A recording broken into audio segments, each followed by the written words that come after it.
লস্কর তো বাড়িতে তো কেতা কম্বল খুলে লাঠি নিয়ে আসবে না, আমার মাথা এখন ছেড়ে দেবেন, থাকতে গেলে লাভ নেই। আচ্ছা রাকিবুল, তাই তো?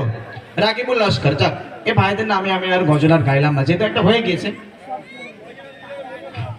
হয়ে গেছে, যাক আলহামদুলিল্লাহ। ভাইরা সত্যি অবিরাম ভালোবাসা আমাকে দিয়েছে, আগের বছরও এবছরও দিয়েছে, আলহামদুলিল্লাহ। আমি শুক্রিয়া আদায় করি। হ্যাঁ, আগের বছরে না, আমি এক জায়গায় 3 বছর যাই না। হ্যাঁ, না, এই 2 বছর এসে একটা ভালোবাসা পেয়েছি, 3 বছর যখন আসবে তখন আলু ভাতে নাকি, পান্তার সাথে আলু ভাতে, তাই না? ঠিক আছে, ইনশাআল্লাহ চেষ্টা করবো যদি এরকম ভালোবাসা পাই, আর আশা করি পাবো, কেন পাবো না। এই জাল নোট 500 টাকার বাদিয়ে দিয়েছে আমার, এই সত্যি অনেক মেহনত করে আমাকে, মানে খুব ভালোবাসে, সত্যি কথা। সবাই তো বাসে, তবে স্পেশালি ভাই আমার অনেক জায়গায় ঘটকপুরে একবার দেখা করতে গিয়েছিল কোনো কারণবশত।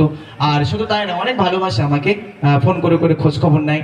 আর শুধু মিজানুর ভাই না, এখানকার অনেক মানুষ আমাকে আজকে না হলেও 2-3 দিন ধরে খুব জ্বালিয়েছে।